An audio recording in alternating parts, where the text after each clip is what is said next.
잘 나가는 뉴욕 증시 잘 나가는 일본 증시 왜 이렇게 잘 나가는 뒤에는 남의 나라 이름만 붙는지 모르겠습니다. 과연 이제 돌아오는 4월에는 우리나라에도 그 단어가 붙을 수 있을지요. 한번 우리 시장의 위치 점검해 보고요. 향후 시장 전망해 보겠습니다. 동양증권 정인지 연구원 스튜디오 모셨습니다. 어서 오십시오. 예, 안녕하세요. 안녕하세요. 네. 전일 미국 그 S&P 500 지수가 사상 최고치를 경신했다라는 뉴스가 콱 나왔습니다. 장중 최고가를 언제 돌파하느냐 이런 아주 예해 좀 질투나는 뉴스까지도 나오고 있는데요. 일단 미국 시장 먼저 얘기를 해보겠습니다. 미국 3대 지수가 모두 상승을 했고요. S&P 500 지수가 이렇게 고점을 경신할 정도의 강한 상승세를 보이고 있는데요. 미국 시장도 이제 고점이다 이러는 분들도 계세요. 추가적인 상승 가능성을 열어두시나요? 어떻게 보시나요?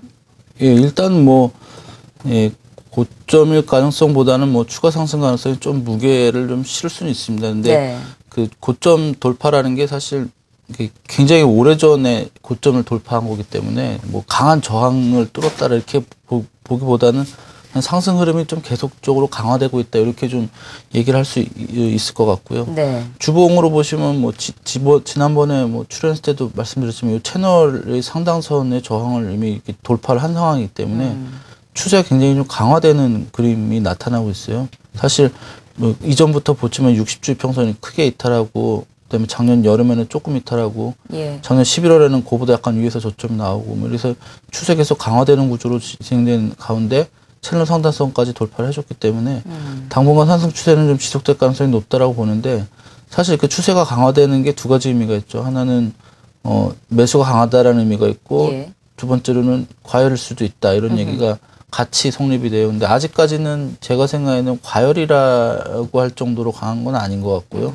어느 정도 계속 일봉상으로 보면 조정과 상승을 반복하고 있기 때문에 매수가 강하다라는 쪽으로 이제 이해를 할 수가 있겠는데 만약에 조금 더 성급하게 올라주는 모습이 나타나고 과열의 모습이 나타나면 사실 많이 오른 거에 대한 부담은 분명히 표출될 수 있는 상황이라서 그런 부분은 좀 조심해야겠지만 아직까지는 과열이다라고 얘기하기는 조금 이른 상황이다 이렇게 정리할 수 있습니다. 이번에 사상 최고치를 다시 새로 썼다라는 게 2007년 가을쯤 일이니까요. 벌써 몇 년 전 일이네요. 말씀하신 대로 참 오랜 기간 만에 돌파한 것이고 과열이라고 보기에는 아직은 조금 상승 흐름이 좋다. 매수세가 좋다라는 해석을 하고 계신 것 같습니다. 우리 시장 이야기해보죠. 오늘 단숨에 우리 시장도 2002로 다시 올라섰습니다. 3월 마지막 거래일 2000선 위에서 마감이 된다면 상당히 우리 시장 4월 달에 대한 희망도 커질 수 있을 것도 같은데요. 일단 차근차근 분석을 해보죠. 기술적인 측면에서 우리 시장의 지금 현재 위치는 어디 있다고 보십니까?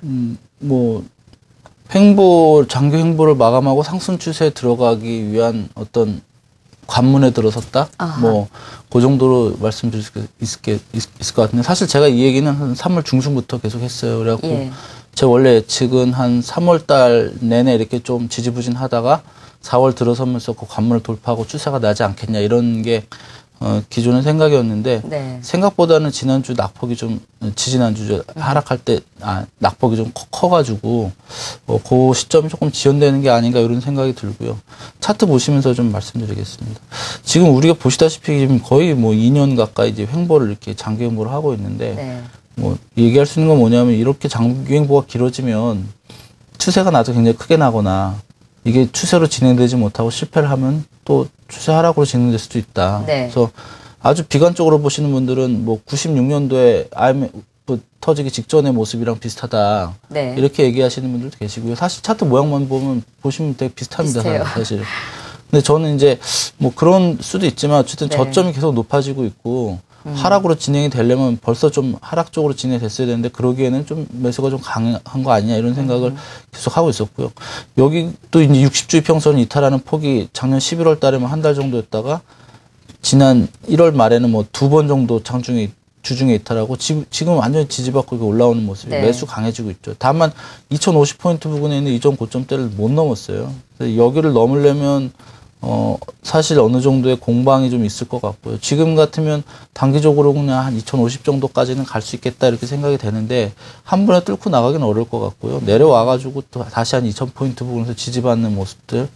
그러니까 빨라도 한 2주 정도는 2000에서 2050 사이에 박스를 좀 만들어준다면 네. 우리가 지금 박스 하단선이 1950까지 떨어져 버렸잖아요. 예. 최근에 하락하면 1948까지 빠졌었는데 그런 거는 조금 좀 바람직한 모습은 아닌 것 같고요. 만약에 여기서 추세가 날려면 그래도 2050을 좀 일시적으로라도 넘기든지 살짝 넘겼다가 또 내려와가지고 저점이 2,000포인트 위에서 나와주는 이런 모습이 나타나주면 일봉상을 좀 자세히 볼 수 있는데 이렇게 지금 121 평선이 지지가 됐어요. 근데 다 예. 이렇게 누워 있거든요. 예. 지금 장기 평선들은 한번 이렇게 쭉 치고 올라갔다가 한번 쭉 내려와가지고 2,000포인트 윗부분에서 이렇게 놀아주는 모습이 나타나면 얘네들이 예. 이렇게 위로 이렇게 쭉 방향을 틀면서 위로 이렇게 만들어주거든요. 이런 거 우리가 이제 상승하기 위한 조정 과정이라 하는데 그런 과정이 나타나면 굉장히 좀 이제는 진짜 추세가 나오겠구나 이렇게 생각을 하셔도 되고요. 만약에 이제 올라가서 뭐 2,050 정도 갔다 내려왔는데 네.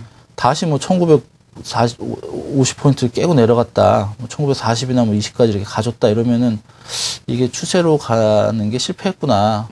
조정이 길어지거나 아니면 하락을 수 있겠다. 뭐 이런 생각을 좀 전환해야 되는 시기입니다. 사실 변곡점이라 가지고 지금은 네.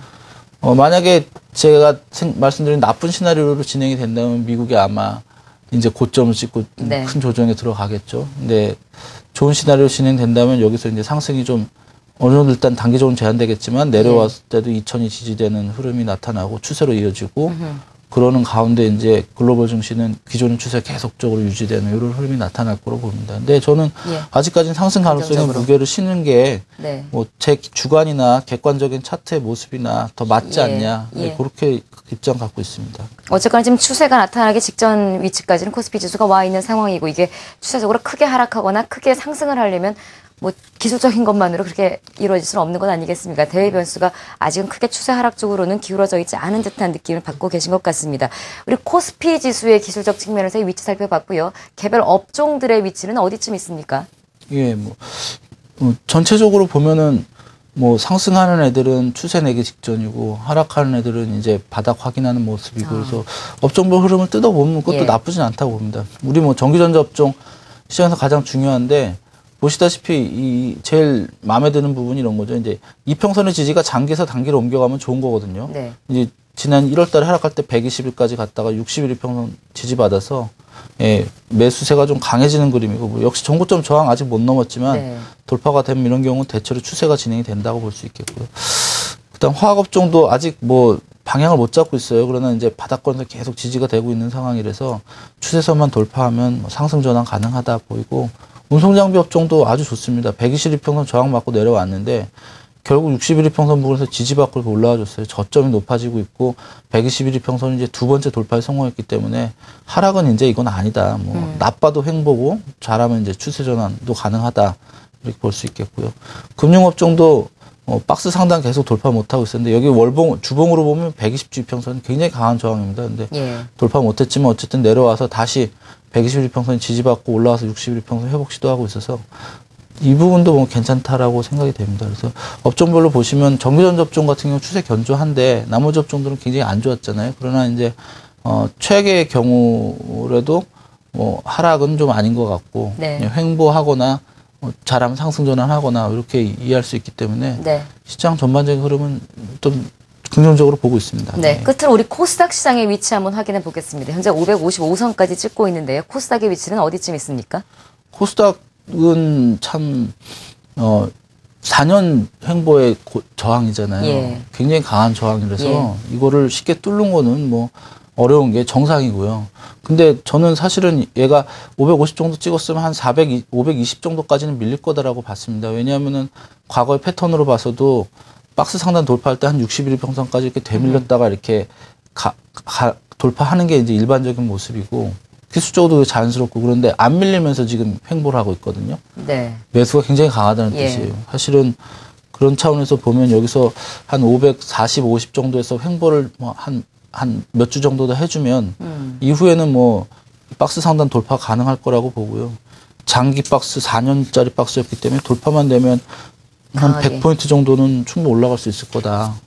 근데 사실 코스닥 600을 보는 건가요? 650입니다. 550에서 그러니까 예. 450에서 550 박스 돌파하면 650 목표치를 볼 수 있고 장기로.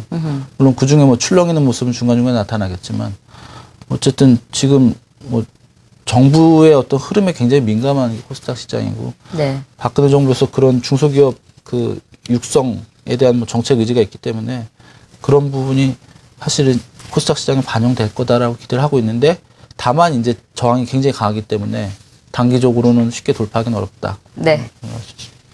알겠습니다. 자, 오늘 기술적인 측면에서 우리 코스피 지수와 또 업종별 위치, 코스닥의 위치까지 한번 분석해 봤습니다. 동양증권 정인지 연구원 수고해 주셨습니다. 고맙습니다. 예, 감사합니다.